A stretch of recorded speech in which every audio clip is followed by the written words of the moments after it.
read your mind if you're locked in a safe and she doesn't know who you are and she doesn't know whether there's someone in there. No, that's what the double-blind test that is. That would never work, would it? Because that means she'd never get arrested.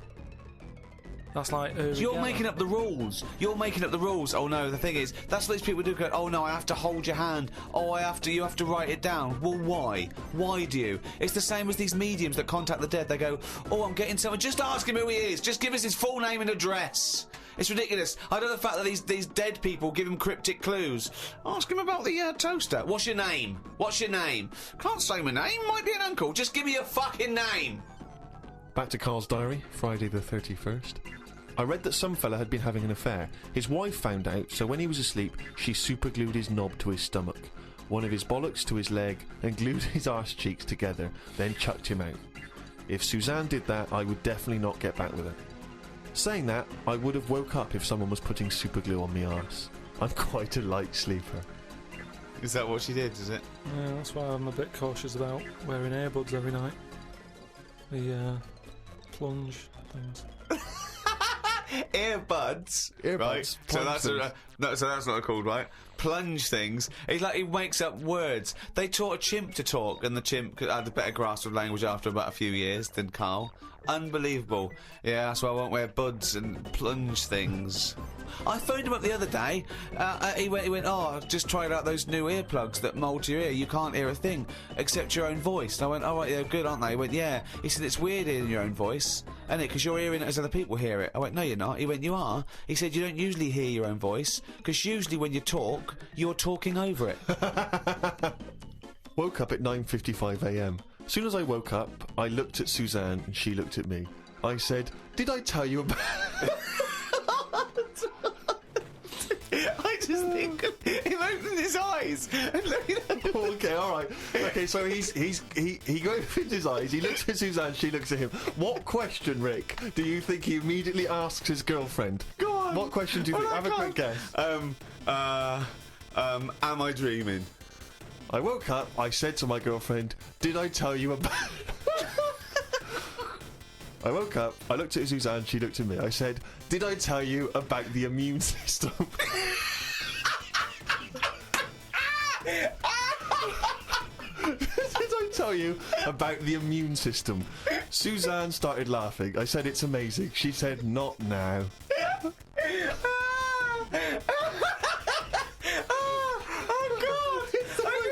Springing into action, he zips up, his eyes are like...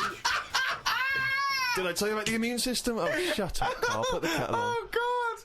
Oh, fucking hell! Was talking to Suzanne about how it's odd that Sundays are meant to be the day of rest. I thought God was meant to be born on a Sunday. Or was it the 7th day that he finished making the world?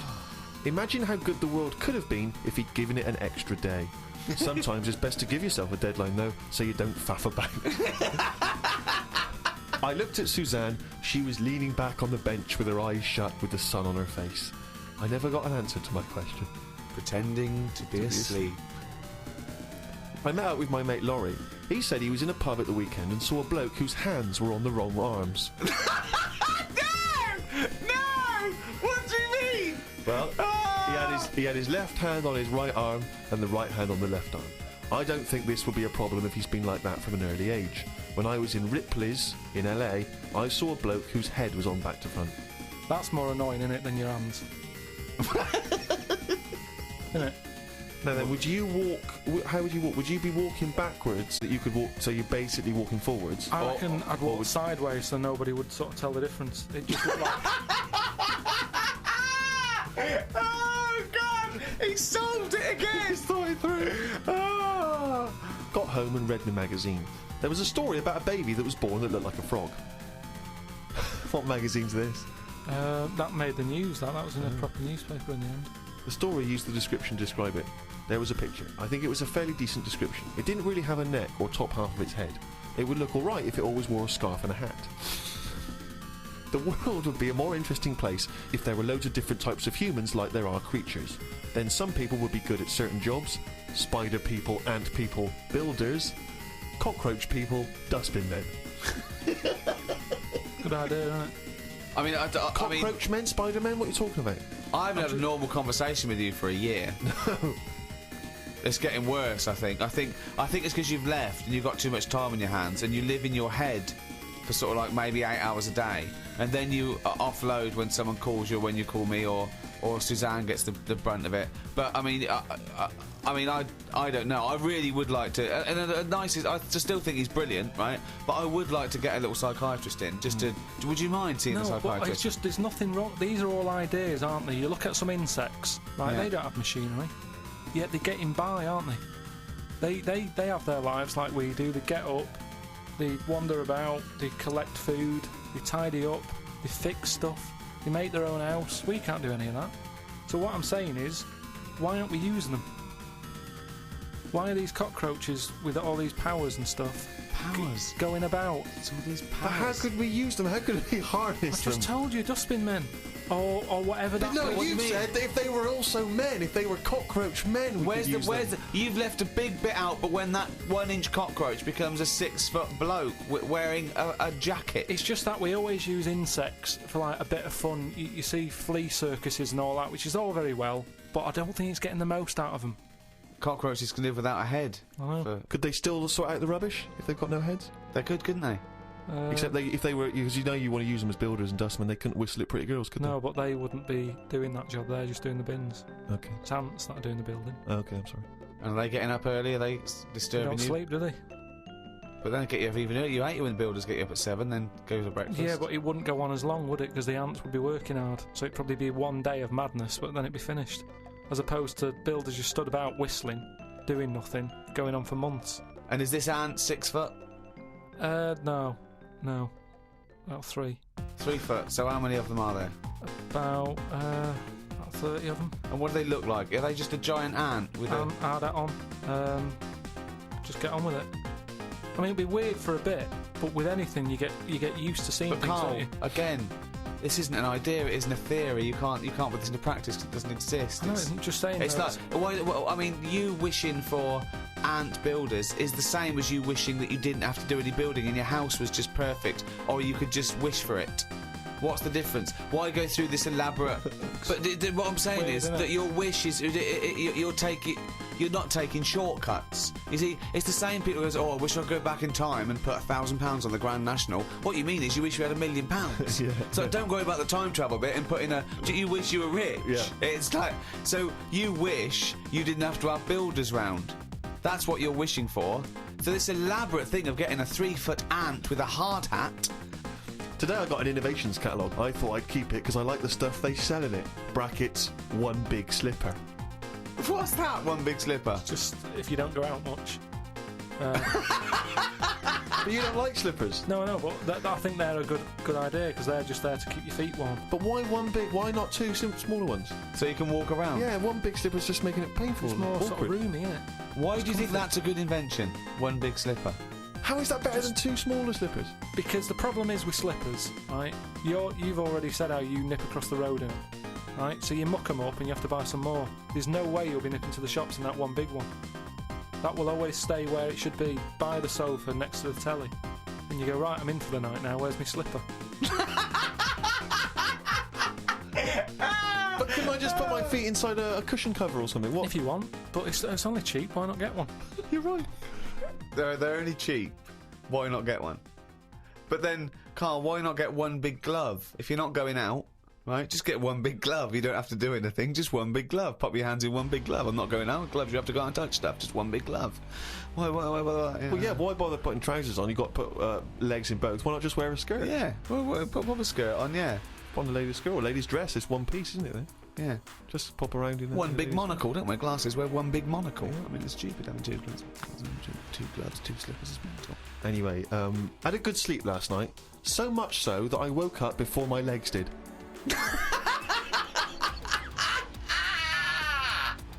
I don't know what that means! This has happened before when I was younger. We used to have a phone in the bathroom so that if anyone called and we were on the toilet, you'd still be able to be available. My bedroom was next to the bathroom and the phone rang one morning. My mum and dad were at work and my brother and sister were out somewhere and the phone woke me up. So I jumped out of bed to answer it, but the bottom half of my body was still asleep and I fell to the floor. It's horrible. Has that ever happened to you? Well, hang on. I had to crawl for a bit and reached for the phone. It was a fella selling some bread to my dad for the shop. by the end of the call, my legs were working again. It's a weird sensation. What shop? My mum and dad used to have a butty shop. Did they? But the thing is, just on the floor, top half, I had to sort of crawl, carrying my weight, and my legs were just like they weren't there. It's really, really weird. You mean you woke up with 2 dead legs, 2 pins and needles legs? Are you Feel sure them. you weren't wearing just one big slipper?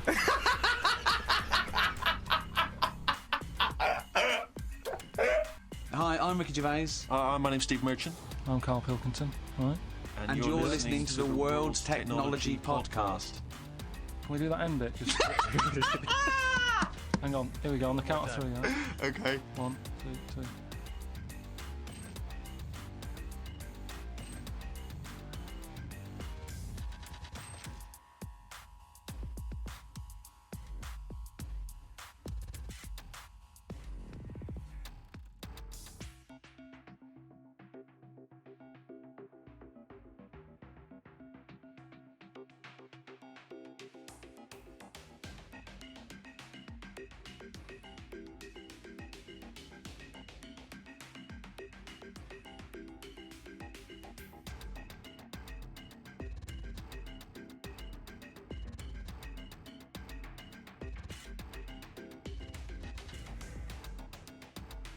Are you guys ready to go?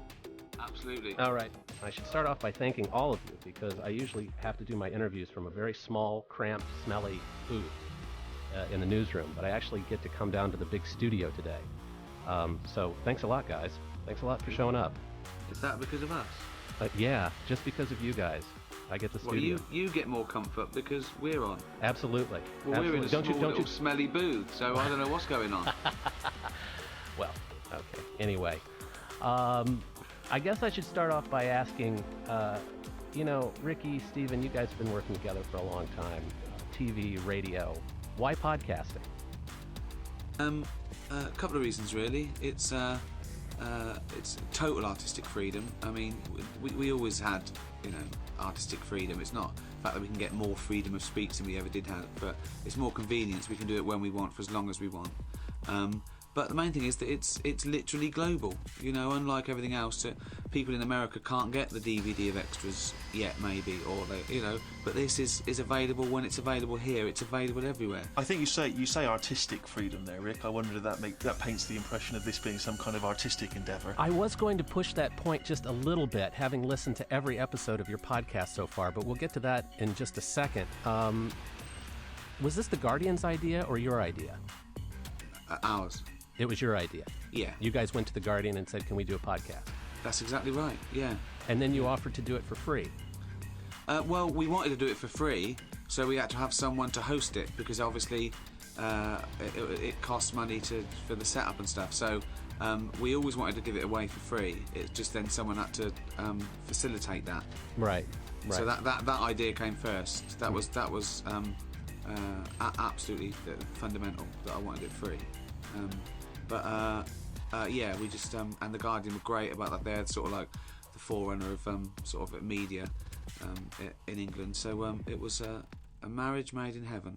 I mean, they have been out in front, haven't they, on new media, blogging, pictures from picture phones, things like that. A lot of sort of citizen media. I must warn you that the more you press any point, the more you'll find our ignorance. Oh, right. Okay. Blogging? Yeah, a blog. While you're ahead. Blogging throws you guys, huh? Yeah, that's when you just go online and talk about what you did that day, isn't it? All right. Well, how about? I mean, you obviously must have known a little bit about podcasting, or you wouldn't have gone to the Guardian with the idea. And we knew what it was. We knew that people do it in their bedroom and stick it on the internet for all to listen to, but they only get 25 people listening to it. And we thought, with our global fame, we could get more listeners than that. Right. So I'm curious, Carl, how did you get involved with all of this? Don't know really. Just I did the radio show with Ricky and Steve, and that was a radio show there that went out in Britain, right? Yeah, went out in London, but on the internet and that. Mm-hmm. And then they wanted to carry on Monkey News. Yeah, Monkey News, for listeners who haven't heard, is sort of a roundup of Monkey News. Yeah.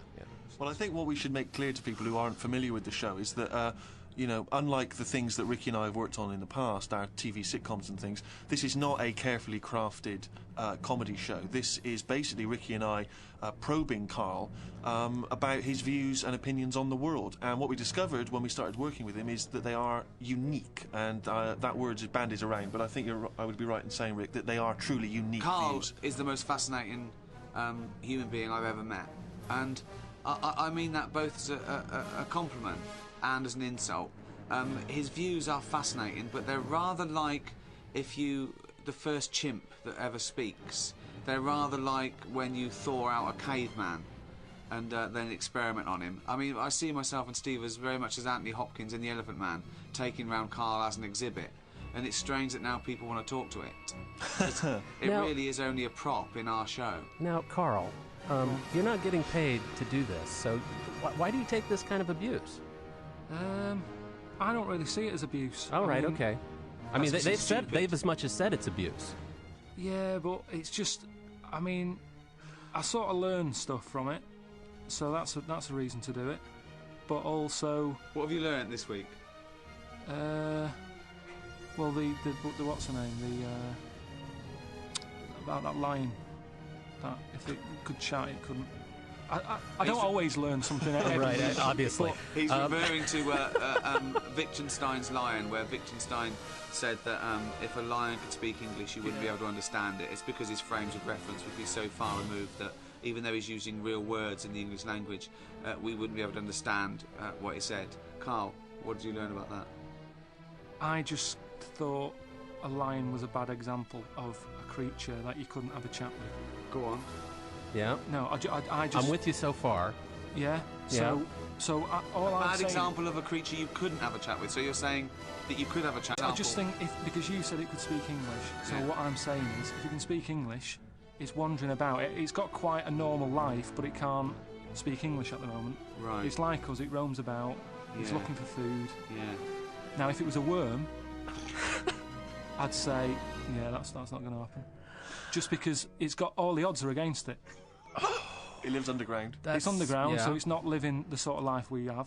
It's blind.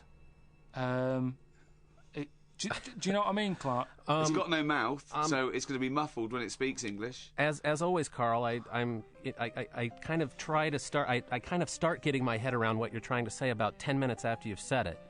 Yeah. Sort of. So does he. Yeah, and that's the sense that I get from listening. Now, I'm just going to take the last episode as an example. Carl, you held forth on dishwashers on Mars. We had that in there. We had what a day would be like on a different planet. But my favorite part, and I just want to play a little clip here, was Carl Pilkington making the case that dinosaurs should roam the Earth right now. If we could just play a clip from last week's episode. Yeah, Ricky won. When you think about it, there's a population problem. Yeah. There's too many of us. Yeah. We're saving people all the time. No one's allowed to get injured anymore. You've got to, wear a helmet when you're on a bike. There's speed bumps to slow people down. Cures for illnesses. No one's dying anymore. And that's a problem. So So what you I'm saying feel that is, you should introduce Tyrannosaurus Rex into, wandering say, about, wandering London. Just have him wandering around, just picking people off. that's what just sort of random and that, because I don't know. I mean, I'm not wishing that anyone I know dies and that, but all I'm saying is I don't know anyone who's died for ages. Right. Whereas if a dinosaur was knocking about, then it is survival of the fittest, which is, we've lost all that now. You don't even have to be fit to survive. They just keep sticking a new lung on you. Or, do you know what I mean? They can do too much now to keep people going. just keep sticking a new lung on you. Carl, do you still feel that way about dinosaurs roaming the Earth? That would be a good idea? Just curious. Yeah, all I'm saying is, we might not have to go that far, but I'm just saying we've got to keep an eye on it. Right. Because Wait a minute. Got to keep an eye on what? The population just problem? the amount of people who we're knocking about, and we're All right. saving everyone. And I was reading yesterday about we're worried about the polar bears now, and it's just like, oh, let something die. Just because if we're saving everything, where are we going to live? Because they're just going to. Do you know what I mean? More and more people are taking up space. And polar bears have become a real problem there in London, I've read recently. No, but it's just saying, like, we're worried about them. But what I'm saying is, if the polar bears do die out, that's more land available to put houses on, because we'll be needing that space. One thing I can tell you, Clark, the world isn't getting any bigger. Now, Polar bears don't live on land; they live on ice caps. Yeah. right. Just... Another part of it's a fascination with animals of all stripes I've noticed in the podcast. You were just talking about polar bears. We were just talking about lions. One of my favorite parts from the last episode, though, was a reading from Carl's diary. Yeah. I should preface this. The premise here behind Carl's diary is what exactly? I sort of did it just because I find that if I write things down, I remember them better. Because I didn't do that well at school, right, Clark? Mainly because I didn't write stuff down. I just sort of stayed in the class, listened, and then left and couldn't remember it. So now I'm doing this podcast. I'm learning a lot. Not every week, like I say, but now and again I pick something up and I think that's good. So I think if I write it down, it'll go into my head. Okay. So I started doing the diary. See, that would be a good rule of thumb and a way forward if the things you wrote down were true in the first place. You see, when you look back in years to come and you go, "Oh, I learnt something. Yeah, there's a dishwasher on Mars."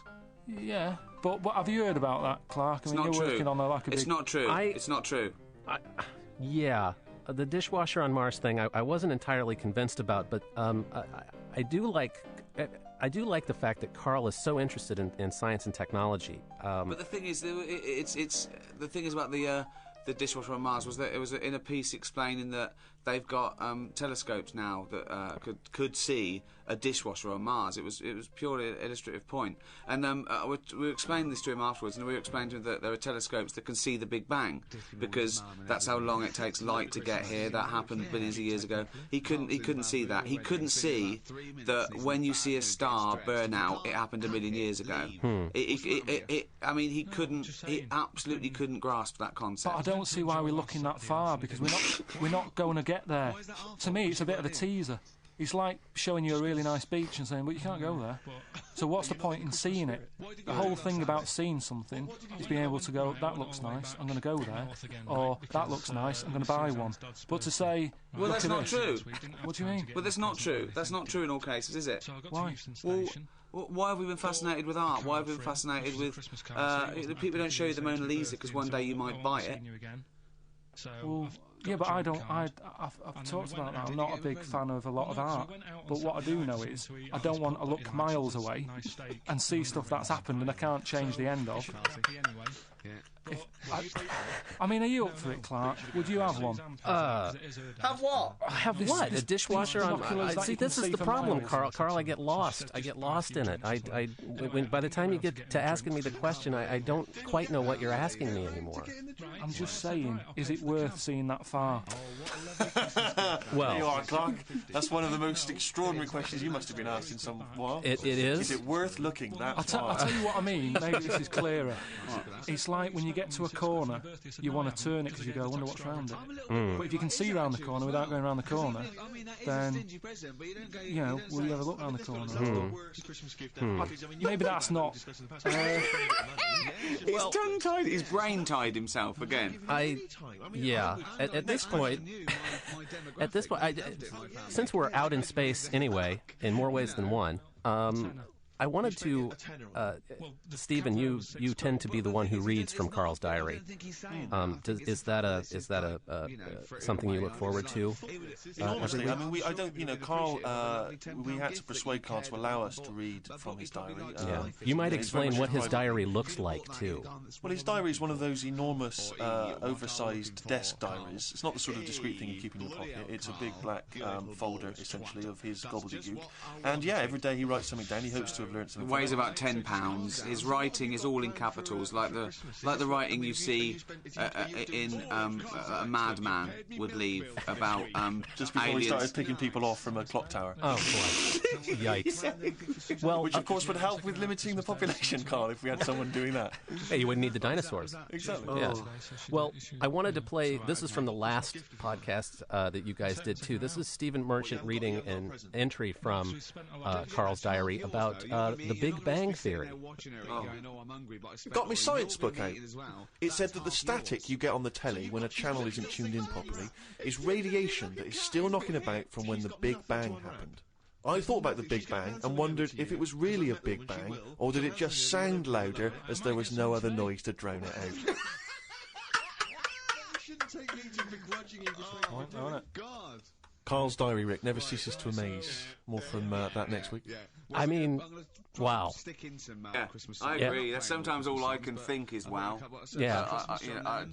Have you ever heard us discuss the model of infinity with the infinite amount of chimps Eventually, but doesn't Carl believe that the chimps can't come up with anything by Shakespeare? Carl, what do you think of that? Well, you are in a way. He reckons it wouldn't happen if I hadn't read it first. Right, the He chimps. doesn't get the concept. He doesn't get the concept of using... the trouble is, where people use that model of a chimpanzee not having consciousness, Carl doesn't believe that, because Carl thinks that chimps think like us. Carl gets most of his scientific information from the Flintstones and the Planet of the Apes. So a chimpanzee is a really bad example to show random... it's infuriating. But the biggest problem I've got with it is, right, and This is the chimp theory. The chimp theory. Okay. We should point out this is the theory that if you gave an infinite number of chimps an infinite number of typewriters, they would Eventually write Shakespeare. eventually write the complete works of Shakespeare. right, my biggest problem is it's not the same chimp. Doesn't matter. It does matter because Okay, let's change it then. It still works if you give a chimp an infinite amount of time. Eventually, he will type the complete works of yeah, Shakespeare. but then the new one will come along, the different monkey, whatever the shift pattern is, one will finish the forget shift. shift pattern. The shift pattern's got. I've told you before. It's got nothing to do with it. So okay, forget infinite amount of monkeys, right? One monkey with a typewriter, given an infinite amount of time, will eventually, along with everything else, type the complete works of Shakespeare. It just annoys me how you believe that, yet you're not having the, Because it's a model to show the nature of infinity. We're not saying it would ever happen or will ever but they haven't happen. even done chapter 1 of one yet. But they're not actually conducting this experiment. So why say it? It's a stupid thing to say. Oh, You can get rid of really? That's rich. would carry on. There's no problem. But get rid of. Okay, so other than being a platform for Carl's theories, do you guys think that podcasting gives you comic opportunities that other media really don't? Well, yes, because it's sort of cheap. It's a cheap medium.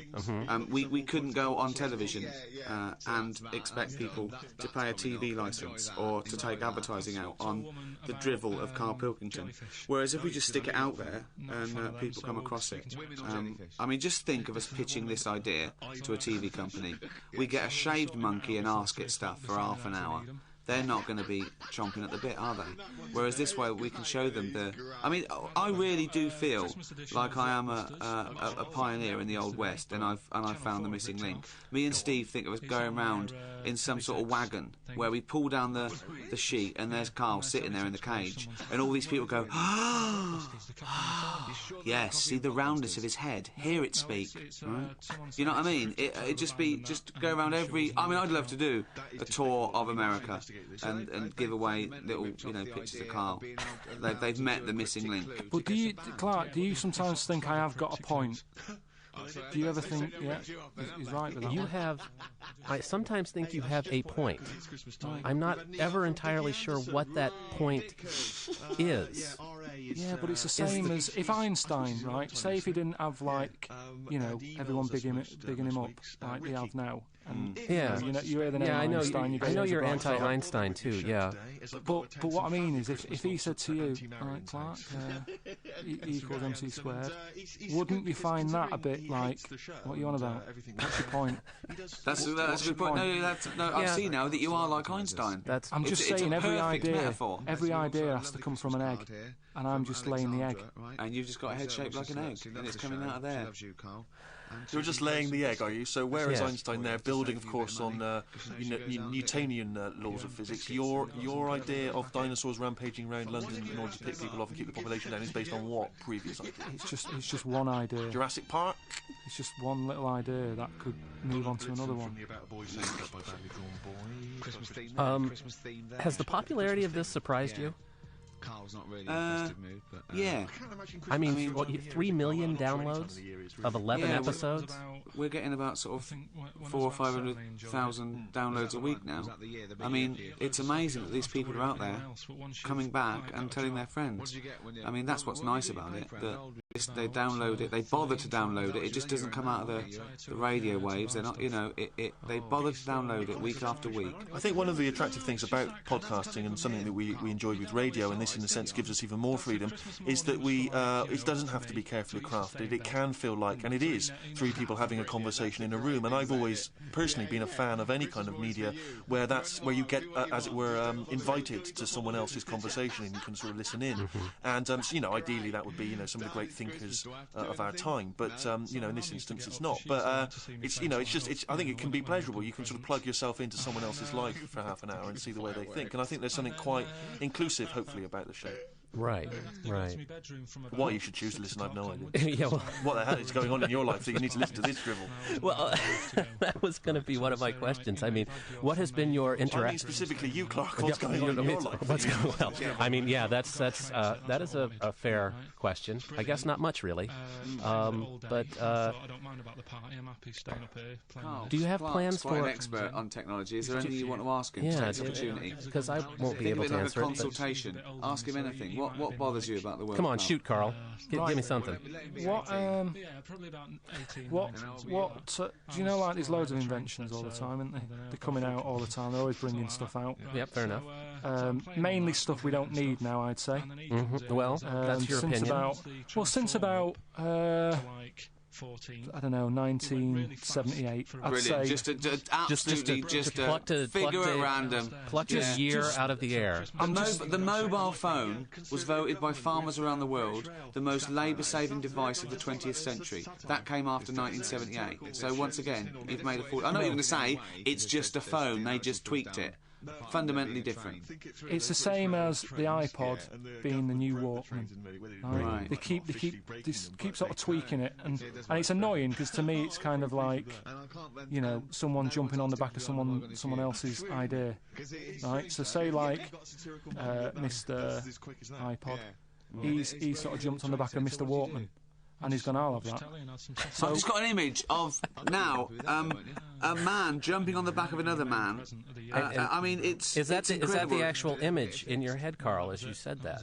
Well, yeah, I'm sort of imagining a little salesman on a market doing well for himself, and then someone coming along, nicking the idea, setting up a stall right next to him and going, look at this, I'm doing better than you. It's fundamentally different. But what would you say has been the best invention?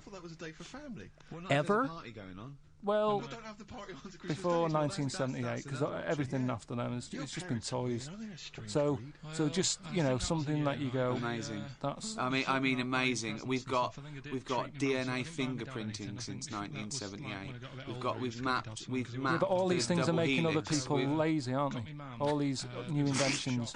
Why do you need 10,000 songs on the go with you? Where are you walking? You know, it's a Walkman. And remember Victoria Plum? If you go, do you know what I mean? Yeah, Clark? I do. So what? You know,